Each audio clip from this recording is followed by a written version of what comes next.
Alright guys, UFC 307 is over, and guys, I needed some time to dissect it because I'm mind fucked on Saturday night, man. And I'm mind fucked for a couple of things because Khalil Rountree could have been a champ, but he didn't want that for himself. Now guys, in this fight, you can see clear as day, Khalil Rountree was the stronger puncher in this fight. He had the faster punching speed. Now imagine if he had a third bag in his tool and he used his wrestling. Now I know he's never shot a takedown in the UFC, but this motherfucker's built like Batista. Just take Alex Pereira for a Batista bomb and use his kryptonite against him, and use those two tools in your bag and work the ground and pound. This is what mind boggled me about Khalil Rountree. He had a perfect first two rounds, but he didn't capitalize by doing more. And I'm mind boggled about that. Not only am I mind boggled about that, the second reason why I'm mind fucked on Saturday night is that I had a parlay, and the final pick of my parlay,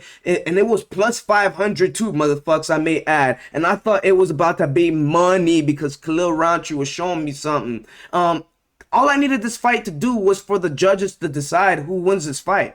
I thought originally that this fight was going to be another Israel Adesanya versus Yoel Romero moment, because both these two fighters, I figured they're going to be scared to check each other's strong suits, but boy was I wrong. But guys, let's go ahead and talk about the fight though, man. Let's go ahead and get into it. We're going to go ahead and chronologically order in the best way I can, from round 1 to 5 on what happened. Now guys, when Alex Pereira started this fight, he opened the fight up as usual, standing tall and trying to use his power and intimidation against Khalil Rountree. But to Khalil Rountree's credit, he showed that he is the stronger striker, and his southpaw stance will make things challenging for Alex Pereira.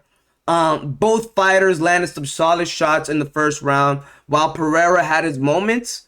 It was a more competitive fight compared to his other title defenses, a la Jamal Hill, a la Yuri Prochazka, because those two fights did not even last in the championship rounds. So I'm going to give Khalil Rountree some credit there. But in the second round, it built up to some drama.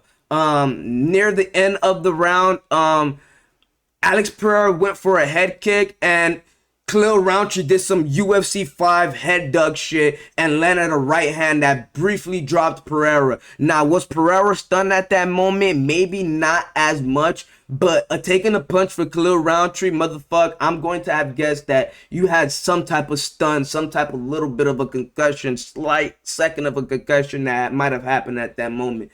But Rountree kept the pressure high after he dropped Pereira at that moment. He kept pushing the pace. But after he kept pushing the pace, you can tell that he tired himself out, because in that first round, when the round was over, you can tell he was gassed, because the way he was trying to gas for energy, you can tell, oh yeah, later on in the championship rounds, he's going to be kind of tired. But after that second round where he led that onslaught onto Alex Pereira and tried to take his lights out, you can tell after that moment, how is this dude going to survive the championship rounds? That's what I was thinking, guys. I should post my reactions somewhere. Hopefully they don't copyright me. And we're going to do some reactions to the fight ourselves. So guys, stay tuned to the end, because we're going to do some reactions, motherfuckers. So like the video, subscribe too. If you didn't do that yet, like the video and subscribe. But you can tell he tired himself out at that moment.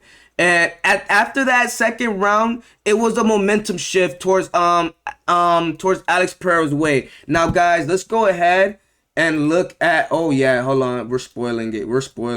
Let's look at the scorecards. Now, guys, we just spoiled a little bit. You guys already know what we're reacting to, so stay ready and stay tuned to the end, motherfucks. But let's look at the scorecard for. Oh, this is the Kevin Holland one. All right, Khalil Rountree right here. All right, boom, perfect. Why am I getting Kevin? Oh, okay, perfect. Why am I getting Kevin Holland? All right, perfect right here. Okay, we're getting Wonder Boy and shit. Like, all right.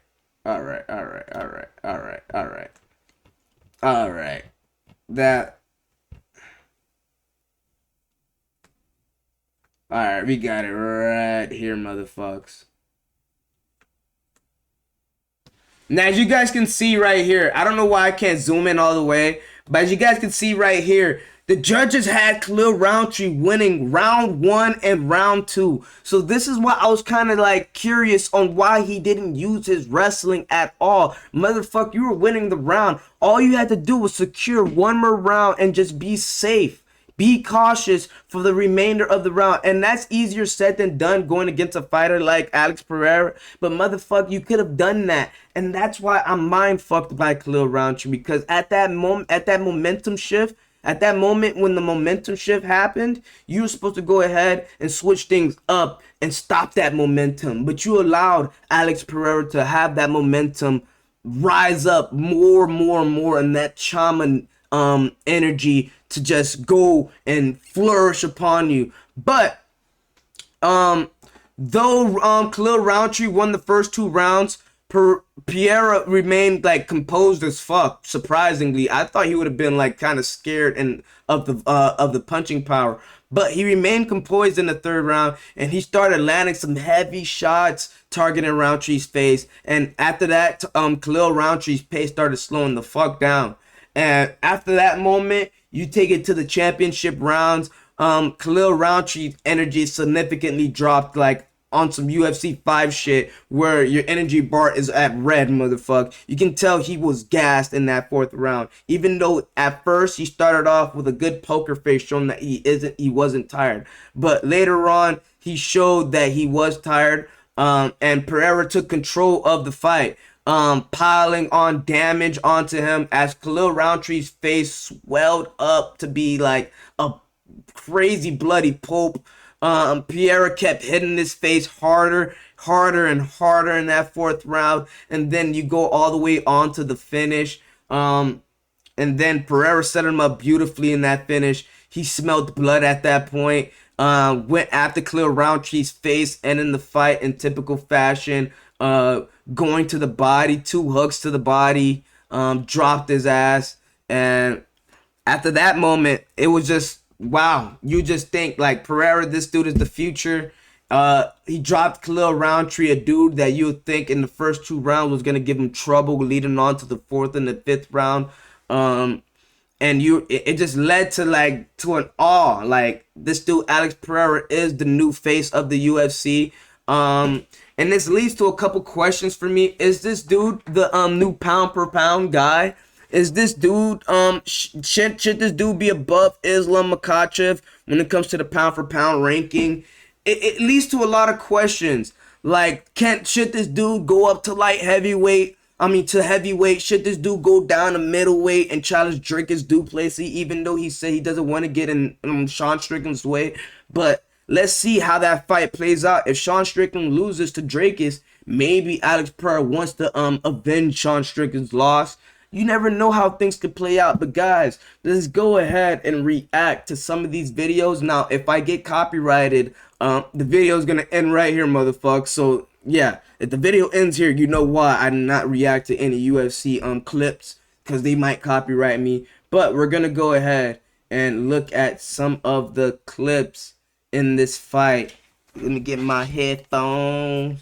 Lay your head.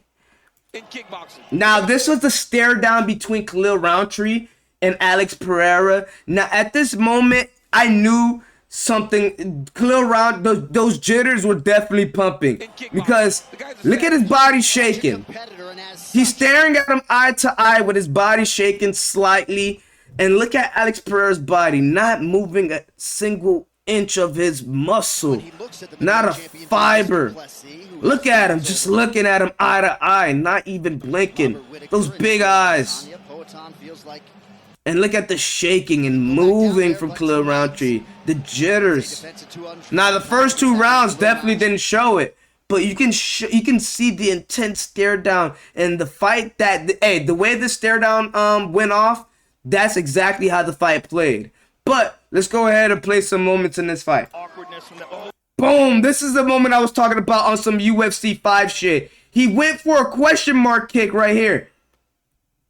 Ducked it on some UFC 5 shit. I've gotten so many knockouts in UFC 5 this way. How do you survive this, bro? This is why I said I don't know if he was stunned or what, but how did he survive that? At this moment, Khalil Rountree got another shot to the ear. Alex Pereira took it pretty well. Another right hand, overhand. Boom, to the temple, connected. And you can tell, look at Alex Pereira. After that connected, look at Pereira's face. He's like, all right, fuck, I need to get him back. All right, say less. And then he started pushing the pace and started keeping that relentless pressure, bro. This is what I meant by the relentless pressure. Just kept pushing the pace while Khalil Rountree just kept moving back. And that, I felt like that what might have been a problem. Maybe him moving back this much probably shouldn't have happened. Just stay in that void. Attack, get in the brawl, get in the war. But he didn't do that. He let Alex Pereira just keep putting on that pressure. And that was a beautiful strike. And let's look at another clip. Oh my lord. You just played that in fast motion. I need to see that in slow motion. That happened quick as shit.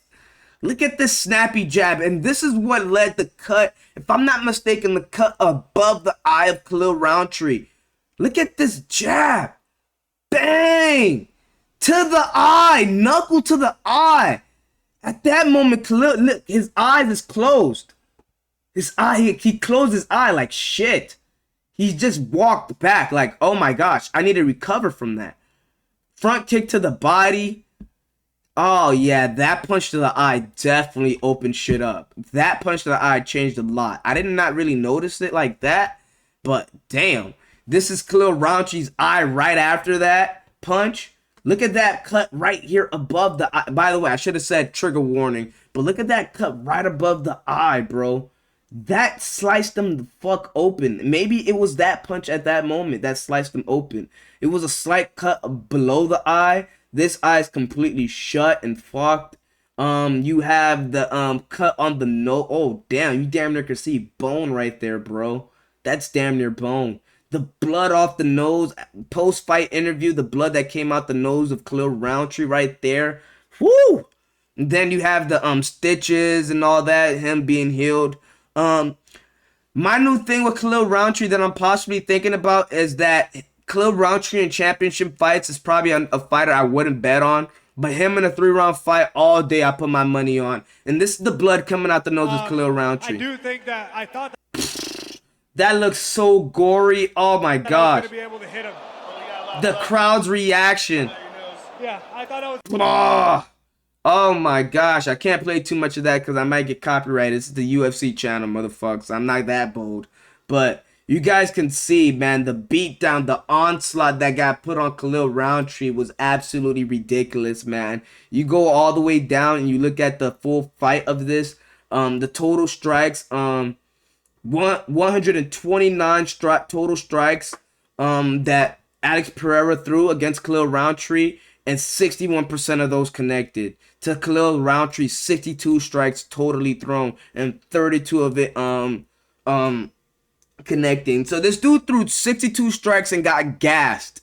So this dude, Khalil Rountree, in championship rounds is probably a fighter you don't want to put your money on. 62 strikes and his tank was done, bro. Literally, he couldn't last. He's still a threat with his punch power, so you're always going to look at it as a threat. But in championship rounds, I don't know if this is a guy you want to put your money on. The significant strikes, 127 compared to 61. One knockdown on Alex Pereira, and it was the knockout or the TKO, whatever it was. You go ahead and look at the first round and the total strikes. Let's look at the total strikes department. 15 total strikes to Khalil Rountree's 10. 15 significance to Khalil Rountree's 10. And Khalil Rountree won the first round. And it comes down to total strikes. Total strikes, Alex Pereira beat him again.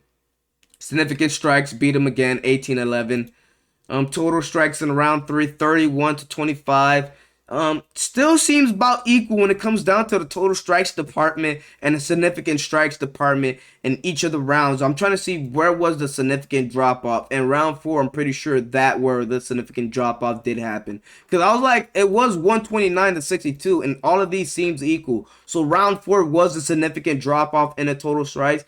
65 to 16, and 29% of Khalil Rountree strikes connected to 69% of Alex Pereira strikes connecting. You have 69% of your strikes connecting. That is absolute money. 63 significant strikes landed to 15. Wow, bro. And I'm pretty sure those 15 significant strikes came from Khalil Rountree just trying to go ahead and punch for survival at that moment. And that knockdown did happen in the fourth round. I'm pretty sure that was the KO at that moment. Fifth round, there was nothing there.